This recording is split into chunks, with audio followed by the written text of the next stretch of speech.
Assalamualaikum warahmatullahi wabarakatuh.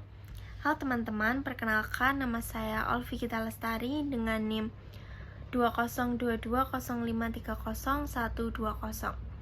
Saya merupakan mahasiswa Ilmu Komunikasi Universitas Muhammadiyah Yogyakarta. Saya juga merupakan peserta mata kuliah Sosiologi Komunikasi. Nah, pada video kali ini saya akan menjelaskan mengenai pengalaman saya terkait dengan consumer culture dan digital culture. Materi yang pertama yaitu consumer culture. Apa sih consumer culture itu? Consumer culture adalah suatu bentuk budaya yang terfokus pada perilaku konsumen, nilai-nilai, dan kebiasaan yang muncul dalam masyarakat terkait dengan konsumsi barang dan jasa. Nah, consumer culture ini memiliki beberapa aspek penting di dalamnya. Yang pertama yaitu perilaku konsumen. Jadi, consumer culture ini mempengaruhi berbagai aspek perilaku konsumen. Contohnya seperti keputusan pembelian, cara memproses informasi, dan interaksi dengan penjual. Selanjutnya yaitu aspek yang kedua, pengalaman konsumen. Jadi, pengalaman konsumen ini merupakan bagian penting dari consumer culture yang dipengaruhi oleh beberapa faktor, termasuk kualitas pelayanan, keadilan, dan interaksi dengan media. Aspek yang ketiga yaitu makna budaya. Makna budaya ini merupakan salah satu aspek penting juga dalam consumer culture yang mempengaruhi bagaimana konsumen memahami dan menanggapi produk dan jasa yang mereka konsumsi. Aspek yang keempat yaitu kreativitas. Jadi consumer culture juga mencakup kreativitas. Contohnya seperti penyediaan konten, membuat fan art, atau mengikuti tren yang dipopularisasi oleh grup idola mereka. Selanjutnya yaitu pengalaman saya yang terkait dengan consumer culture. Pengalaman yang pertama yaitu saya pernah mencari informasi mengenai suatu tempat wisata dari teman saya yang pernah berkunjung ke tempat wisata tersebut. Saya mengulik informasi dari teman saya, yaitu saya bertanya mengenai bagaimana keadaan di sana, apakah worth it untuk dikunjungi atau tidak. Lalu saya juga bertanya mengenai berapa harga tiket masuk untuk ke tempat wisata tersebut. Selanjutnya yaitu pengalaman saya yang kedua, yaitu saya ketika akan berkunjung ke suatu tempat makan, saya akan mencari reviewnya orang-orang yang ada di sosial media terlebih dahulu. Contohnya seperti review orang-orang di TikTok dan Instagram. Saya mencari informasi mengenai bagaimana rasa makanan dari tempat tersebut, apakah rasanya sesuai dengan harganya atau tidak.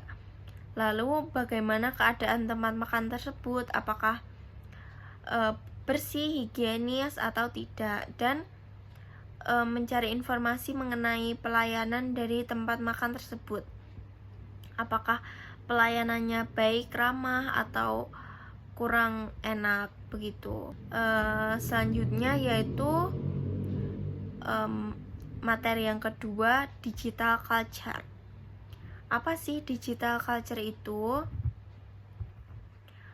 Jadi digital culture adalah perilaku, praktik, dan nilai-nilai yang berkembang dari penggunaan teknologi digital seperti penggunaan smartphone, media sosial, alat kolaborasi digital, manajemen konten perusahaan, infrastruktur cloud, dan perangkat lunak sebagai layanan, serta lingkungan digital lainnya.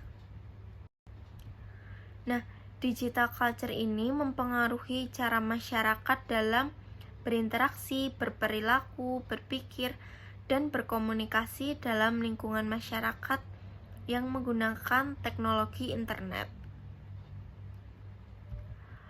Digital culture juga mempengaruhi cara kerja dan bisnis, seperti penggunaan alat real-time untuk komunikasi instan dan memudahkan kerjasama antar organisasi. Nah, ini juga bisa dilakukan dalam suatu organisasi di kuliah atau di masyarakat. Selain itu, digital culture juga mempengaruhi cara belajar seperti pendidikan online dan work from home atau WFH. Digital culture juga mempengaruhi cara hiburan seperti penggunaan media sosial dan blogging.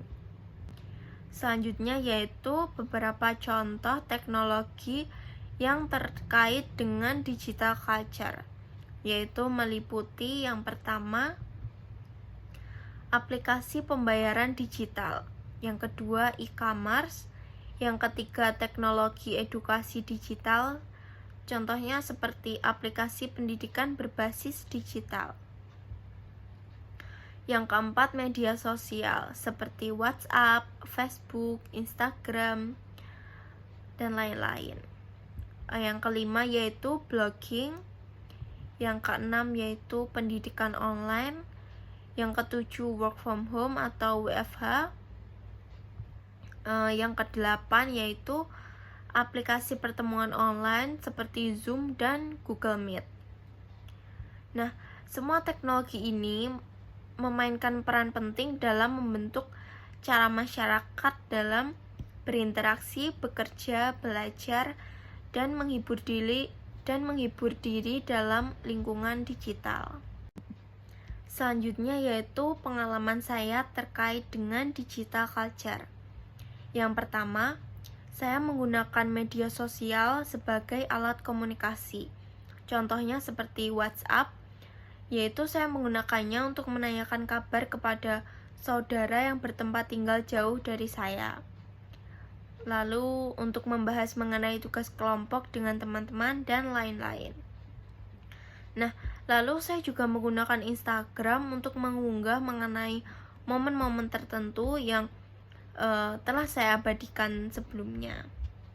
Pengalaman saya yang kedua yaitu saya menggunakan aplikasi pertemuan online seperti Zoom dan Google Meet dalam proses belajar mengajar ketika dosen sedang berhalangan hadir untuk mengajar tatap muka di kampus. Nah, hal ini tuh dapat membantu proses belajar mengajar agar tetap terlaksana meskipun dosen sedang berhalangan hadir.